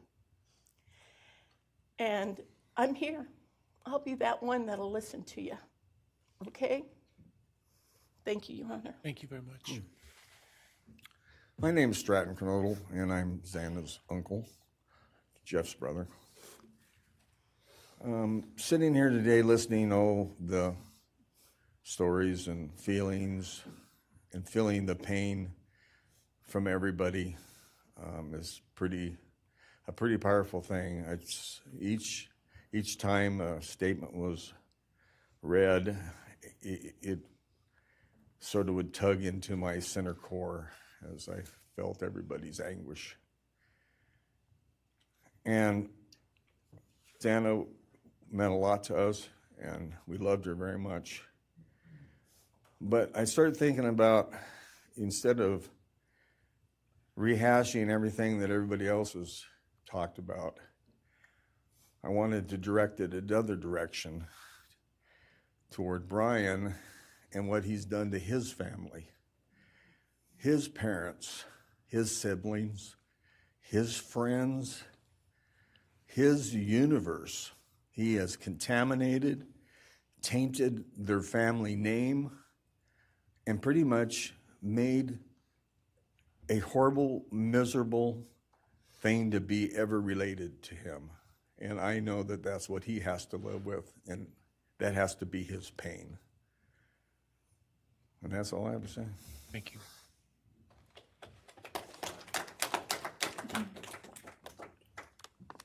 Next, Your Honor, I believe Randy Davis, stepfather to Zana Kernodle, would like to address the court.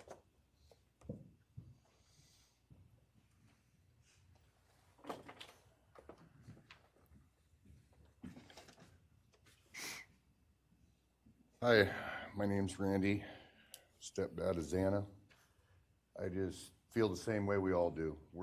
All of us are united because of something that happened, and I am grateful to know and have met some new family because of this awful event. But this is probably the last time we're all going to be in the same room together, let's be real. So I can say, I love you all, and I feel your pain. And just God bless us all, you know? Just get through it. I had stuff wrote up. It was probably best I didn't read it out. Probably get kicked out of here. So, you know, I'll share one thing to you guys, not to you, with Zana. So I was working in North Dakota and came home, and Jazzy and Zana had taken our son Elijah and put him in a dress, makeup, and it was awful, you know. I was like, I don't know. She was funny. I told her she'd be in the movies and be somebody great one day like that. And now she is just above us as an angel with all the other beautiful kids. So let's hold that to our hearts, because this evil thing is not going to take nothing from us. You, man, I don't know what my limits are here, but I'm really struggling, dude. I am struggling. So I want to just be out in the woods with you, just so I can teach you about loss and pain. I love God. I wouldn't take your life. That's up to him. But I guarantee you, you are weak. God, I would just give a moment, man, 5 minutes out in the woods. Oh, man. Ooh. You're going to go to hell. I know people believe in other stuff. You're evil. There's no place for you in heaven. You took our children. You are going to suffer, man. I'm shaking because I want to reach out to you, but I hope you feel my energy, okay? Go to hell.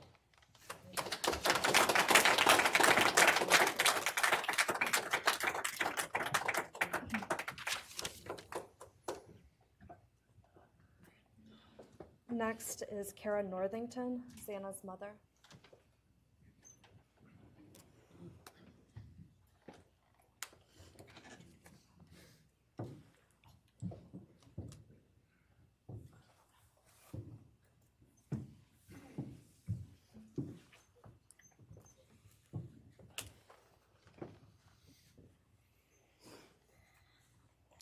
I'm Kara Northington. I am Zana Kernodle's mother. This letter is to you, really. But it's for my daughter, who was murdered by you.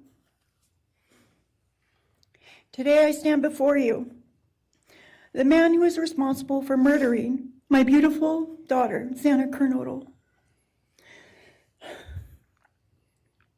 My daughter was beautiful both inside and out.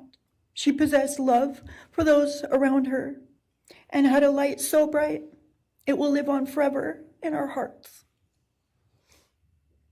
She brought joy and laughter to her friends, her family, and anyone in her presence. Our Lord and Savior, Jesus Christ, now has her in his loving arms in heaven, where she can never be harmed ever again for eternity. Because of her, I came to know my Lord and Savior, Jesus Christ. Because of her, many will come to Christ. It is Christ who lives in me that has given me the strength to forgive you. It was of no power of my own. In return, the Lord has filled me with joy, hope, and peace that surpasses all understanding. Jesus has allowed me to forgive you for murdering my daughter without you even being sorry or asking for this. This is only possible because he who lives in me is greater than any evil in this world. For God hath not given us the spirit of fear, but of power and of love and of a sound mind. I do not fear you or even let you rent space in my head anymore. This forgiveness has released me from any and all evil you have inflicted on me and my family. It has allowed me to let our Lord deal with you. You have accepted a deal that will prevent you from receiving the death penalty. Nothing man can do to you can ever compare to the wrath of God. Inevitably, you will stand before our Lord and will have to answer to him over the sins you have committed in murdering our children. I pray you come to the end of yourself before that day. Whether you like it or not, heaven is for real, and so is hell. The innocent life of Zana that you stole from myself and my family, and the destruction of this, and the destruction it has caused, I am washing my hands of you and turning you over to my Lord and Savior, Jesus Christ, whom vengeance belongs to. In closing, I want to read a passage from the Bible, Ephesians 6, King James Version. Finally, my brethren, be strong in the Lord and then in the power of his might. Put on the whole armor of God, that ye may be able to withstand the wiles of the devil. For we wrestle not against flesh and blood,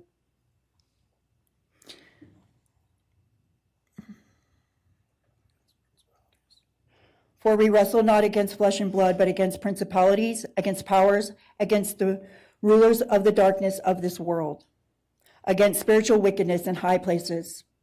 Wherefore, take unto you the whole armor of God, that ye may be able to withstand in the evil day, that ye may be able to stand in the evil day.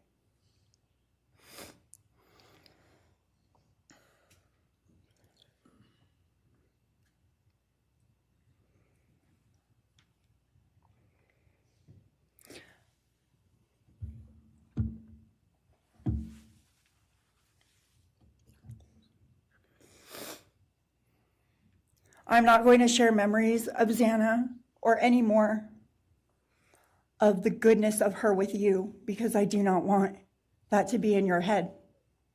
I don't want it to be in your head. You don't deserve that. You don't deserve our good memories that we have. I do pray for you. I pray that you come to the end of yourself. I pray that before this life is over, that you ask our Lord and Savior in your heart and to forgive you. I do pray for that.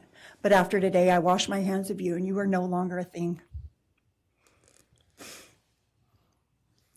Thank you. Thank you.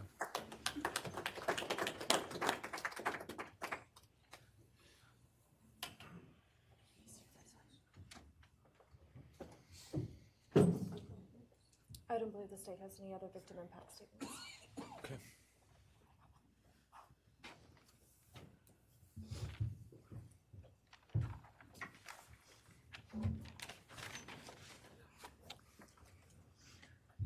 All right, state can argue.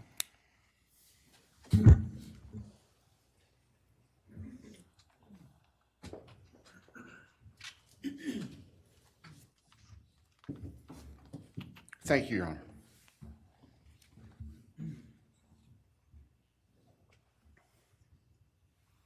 Just as a housekeeping matter to start, there will be the issue of restitution. That is, the documentation is being gathered, and we ask the court would defer that for 30 days so we can present it in an orderly fashion and make sure it's comprehensive for everyone. Any objection to leaving restitution open in 60 days? All right. Thank you, Your Honor.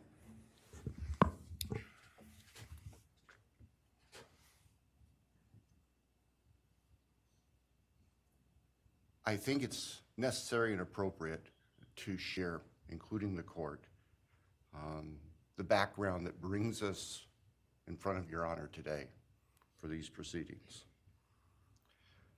As the record reflects, and as everybody in this courtroom knows, the defendant has pleaded guilty to all 5 counts charged in the indictment. Under oath before Your Honor, he has admitted that the charges against him are true. He has reassured the court that he has not been coerced or threatened to make those admissions. And Your Honor did an extraordinary job in taking the pleas back on July 2nd. We appreciate the court's discipline and insight. The defendant has also waived appeal on the multitude of rulings from this court and Your Honor's predecessor in Latah County on dozens, literally dozens of motions seeking to dismiss the case, seeking to control or limit evidence, seeking to offer evidence that would not be appropriate. And we appreciate the court's consistent rulings based on the law, based on the facts. As Your Honor will recall, on June 18th, it's just really not that long ago, we appeared before this court for arguments on what became the defendant's final motions to this court. Motion where they wanted to offer evidence suggesting that other people were responsible for the defendant's actions, and the motion seeking essentially an indefinite continuance of the trial. It was readily apparent to all of us in the courtroom from Your Honor's comments that those motions were not going to be granted. So we returned to Moscow and continued with what we had been working on for months in preparation for trial. We had no qualms about going to trial if trial was what was necessary and appropriate. The following week after we were in court, we were approached by the defense with an inquiry about a possible plea. And I can tell the court this is the first suggestion ever that there was any consideration, because indeed, the defense had maintained from the beginning that Mr. Kohberger, the defendant, was factually innocent. It's clear that the reality of the evidence and the case that had been investigated and prepared and that we were ready to present in court became a reality.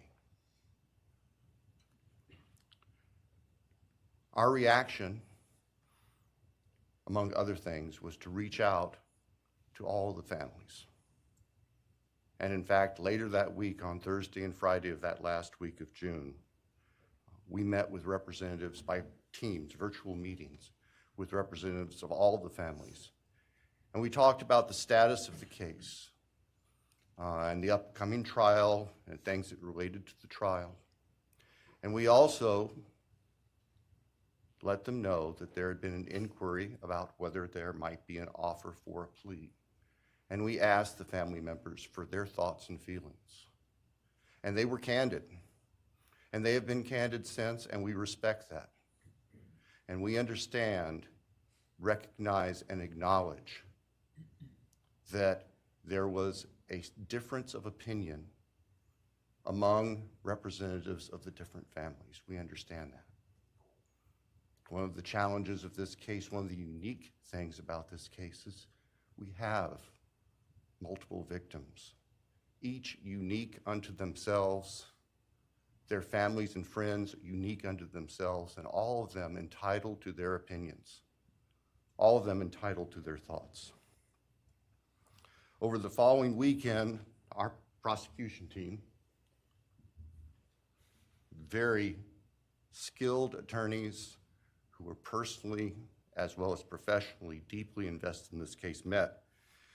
And we talked, and the decision was reached.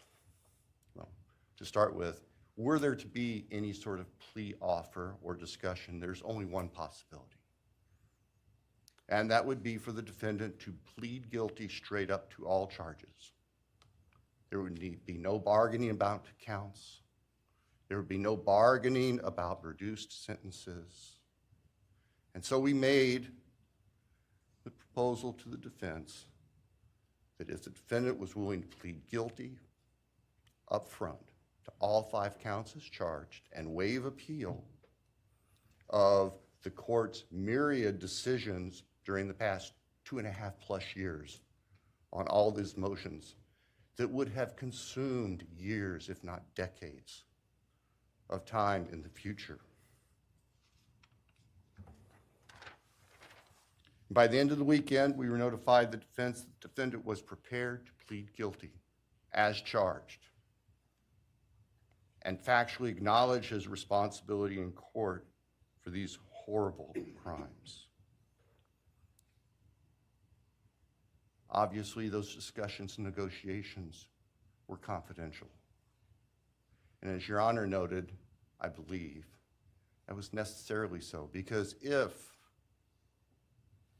the defendant had decided not to plead guilty, it would have been devastating to our jury pool for there to be public information that there had been consideration by either party to a plea resolution. And protecting the prospective integrity of a trial after so many years was paramount. So, the end of the weekend came. We notified the victims' families of what had occurred. I recognize and acknowledge personally, and I respect the fact that of these fine, suffering people here, not everybody agreed with the decision we make. I accept that. It's my responsibility in the end. I recognize that that's the duty of the office that I hold.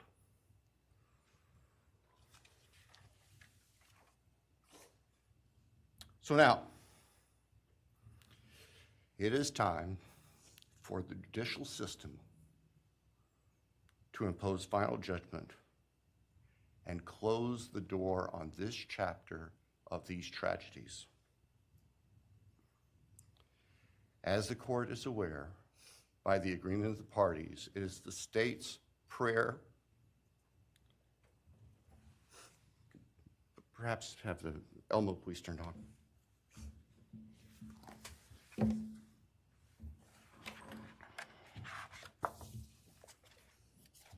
Thank you.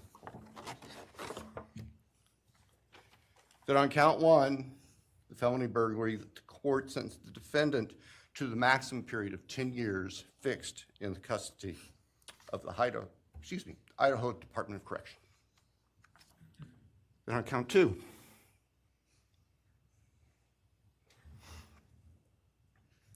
that the court sentenced the defendant to fixed life for the murder of Maddie Mogen. On count 3, that the court sentenced the defendant to fixed life for the murder of Kaylee Gonzalez. On count 4, that the court sentenced the defendant to fixed life for the murder of Zana Kernodle. On count 5, that the court sentenced the defendant to fixed life for the murder of Ethan Chapin. And the state further prays that these sentences be ordered to run consecutively, back to back, not at the same time, to recognize and respect the unique individuality of each of these beautiful young people whose lives were taken brutally and for no reason.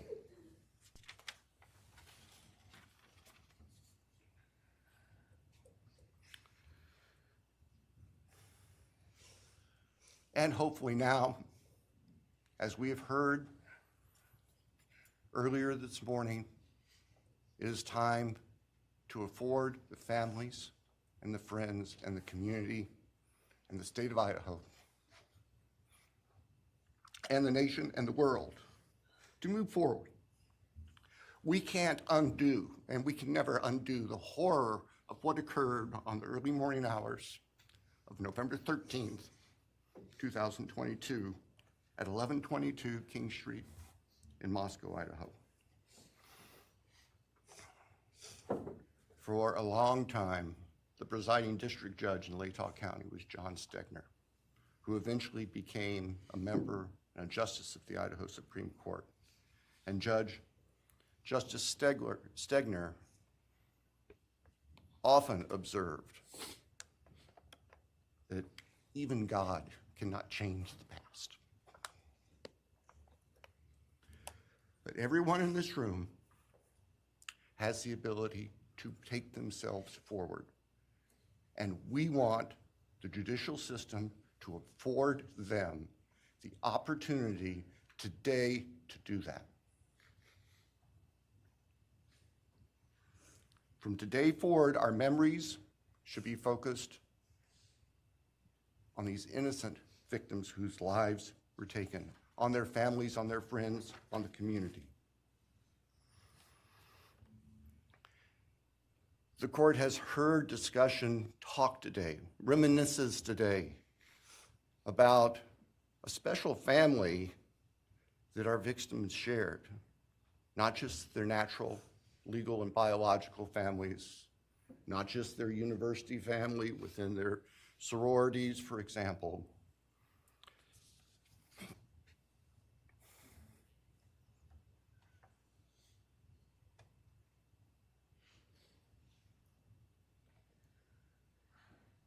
But this family. This is the picture taken on November 12th, 2022, of the special family of 1122 King Road. And you can see all 6 of these dynamic, vibrant, loving, special, innocent faces taken together just across the street from their residence, and barely 12 hours before 4 of them would be brutally murdered in their sleep.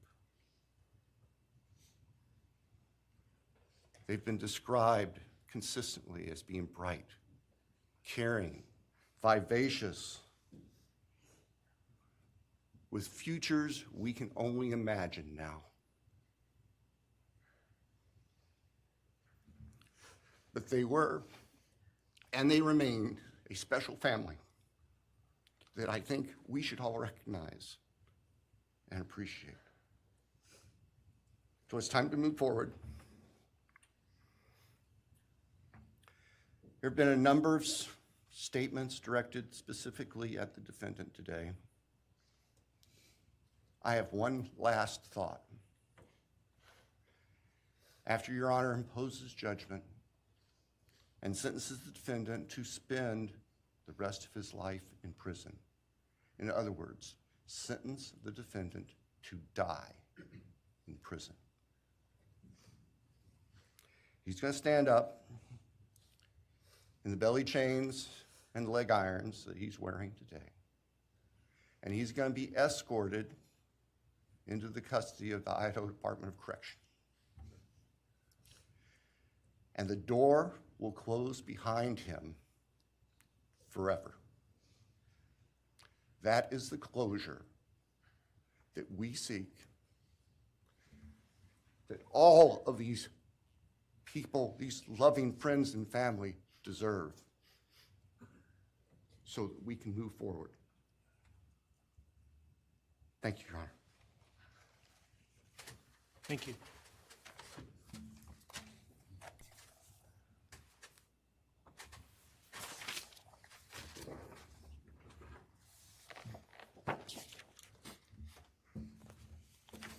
All right, does the defense have evidence to present today? All right. Does defense wish to make argument today? Runner, we do not wish to make arguments. Mr. Kohberger, along with his legal team, is prepared for the court to enter judgment. All right, Mr. Kohberger, you have an opportunity to make a statement if you wish to. I take it you are declining. I respectfully decline. Well.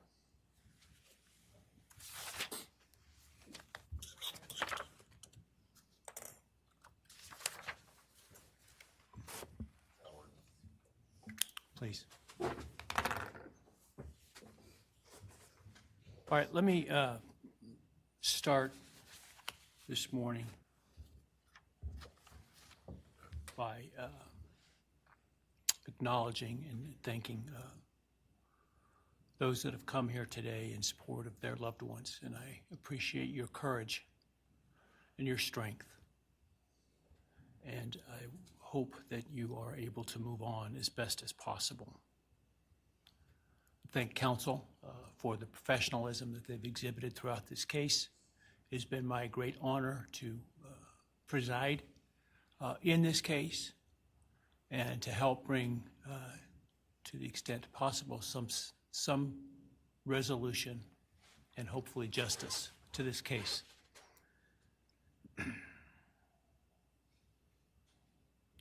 During the quiet morning hours of November 13, 2022, a faceless coward breached the tranquility of 6 beautiful young people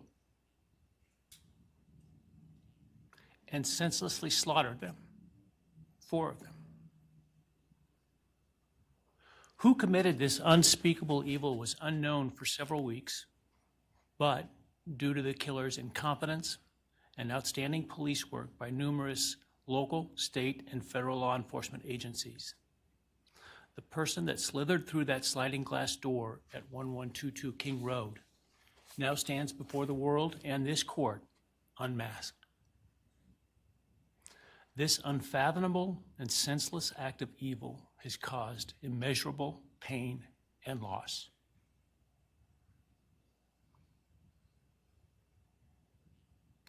No parent should ever have to bury their child. This is the greatest tragedy that can be inflicted upon a person.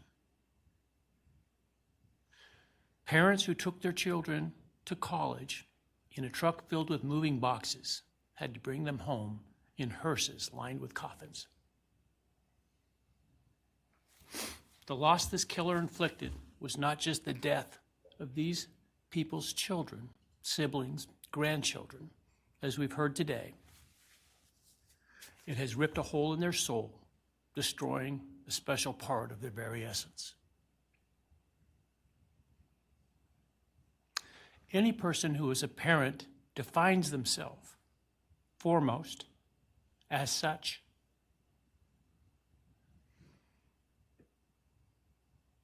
It is their existence and purpose of being. And it has been stolen from these parents.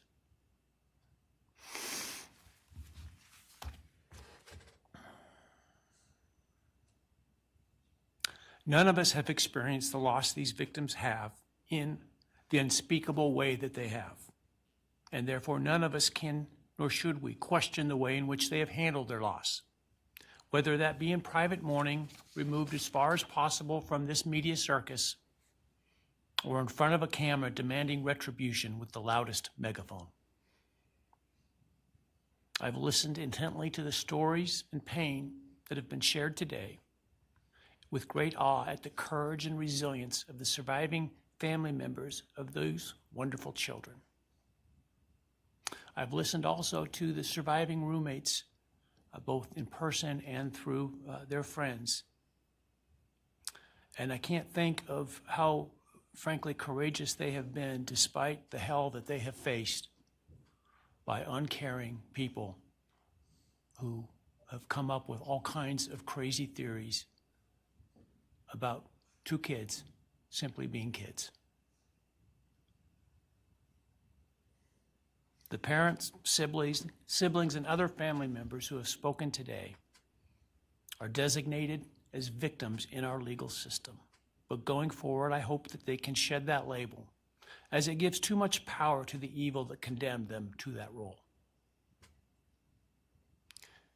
They are and should be known as survivors, fighters, and foremost as witnesses to the tremendous lives of value and unbounded promise of these 4 young people. But those speaking today and those who did not speak, but who carry the same burden, this same loss, now carry forward the memories of these now perpetually young people, these forever children. These survivors carry the responsibility of ensuring that the voices of these children, Maddie, Kaylee, Zana, and Ethan, are never forgotten, and the positive impacts that they have had on so many lives are never minimized, and that the love they shared, the light that they shined onto others, is forever celebrated. As we sit here today, this case is ending, and we are now certain who committed these unspeakable acts of evil, but we don't know, and what we may never know is why. I share the desire expressed by others to understand the why. But upon reflection, it seems to me, and this is just my own opinion, that by continuing to focus on why, we continue to give Mr. Kohberger relevance. We give him agency and we give him power. The need to know what is inherently not understandable makes us dependent upon the defendant to provide us with a reason, and that gives him the spotlight, the attention, and the power he appears to crave. Yet even if I could force him to speak, which legally I cannot, how could anyone ever be assured that what he speaks is the truth? Do we really believe, after all of this, he's capable of speaking the truth or of giving up something of himself to help the very people whose lives he destroyed? Rather, I suspect the so-called reason would be dished out in enticing, self-serving, and aggrandizing untruthful bits, leaving people wanting more information, more insight, and thus enhancing even further the power he seeks to hold. Even if we could get truthful insight into his why, I suspect it would not in any way quench one's thirst for actually understanding why in the first instance. Because there is no reason for these crimes that could approach anything resembling rationality. No conceivable reason could make any sense. And in the end, the more we struggle to seek explanation for the unexplainable, the more we try to extract a reason, the more power and control we give to him. In my view, the time has now come to end Mr. Kohberger's 15 minutes of fame. It's time that he be consigned to the ignominy and isolation of perpetual incarceration.